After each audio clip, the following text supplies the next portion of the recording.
Oke, kebetulan laptopku suhunya sudah cukup tinggi ya untuk menjalankan aplikasi yang ringan aja. Suhunya sudah cukup tinggi sekitar 60 derajatan. Ya aku nggak mau dengan suhu yang seperti itu. Aku maunya suhunya di bawah 50 derajat ketika baru selesai booting atau baru masuk ke Windowsnya. Nah, jadi aku akan mengganti pasta dan juga menambah RAM pada laptop ini. Ini adalah RAM-nya, aku beli merek Kingston. Aku beli dengan harga 100.000, belinya di Facebook. Dan ini bukan RAM baru ya, tapi RAM second. Nah, langsung saja aku akan pasang dulu RAM-nya. Cara pasangnya tinggal masukkan saja ke slot yang ada pada RAM-nya ini, kemudian ditekan di ujungnya sampai bunyi klek seperti itu. Selanjutnya kita buka heatsink pada laptop ini. Karena untuk mengganti pastanya kita harus membuka heatsinknya dulu, karena prosesor dan VGA nya berada di bawah heatsink. Membuka heatsink ini dengan cara mengikuti angka yang ada pada bautnya. Jadi di laptopku ini ada angka pada baut yang mengikat heatsink ini.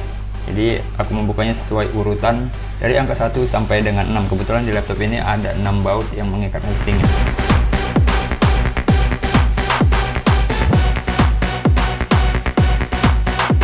Heatsinknya sudah kubuka, dan ini adalah tampilan dari prosesor dan VGA nya.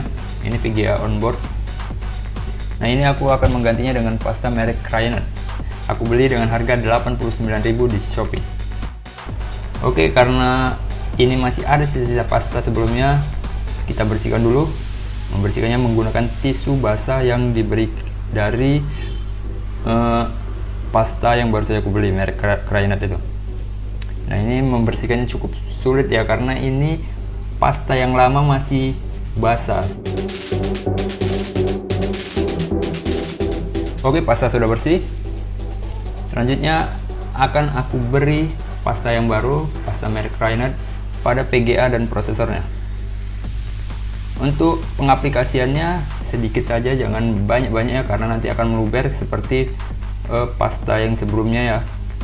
Ini kita kasih titiknya dikit. Oke, setelah diberi pasta, selanjutnya kita ratakan ya ke semua area permukaan dari VGA nya. Nggak rata-rata kali nggak apa-apa, yang penting dia membentuk tanda silang saja untuk di VGA nya. Dan juga prosesornya seperti itu juga. Kemudian di samping prosesor ini, karena bentuknya sedikit seperti persegi panjang, aku akan meratakannya dengan simbol apa ya, I, huruf I. Selanjutnya pemasangan heatsinknya. Untuk pemasangan heatsink ini secara berurutan juga ya untuk memasang bautnya, karena di laptopku kebetulan ini ada angkanya di dekat baut itu untuk mengikat heatsinknya. Jadi diurutkan dari baut pertama sampai dengan baut ke-6.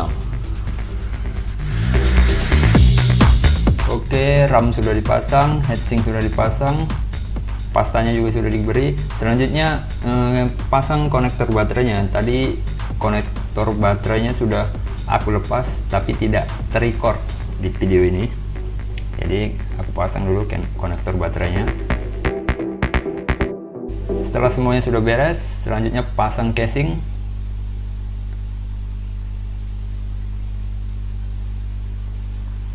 Ini baut pada laptop ini tidak aku pasang ya, memang sengaja, karena selanjutnya aku akan menambah SSD pada laptop ini. Jadi nggak aku pasang bautnya, karena biar lebih mudah aja nanti tanpa membuka-buka baut lagi jika ingin mengupgrade ke SSD.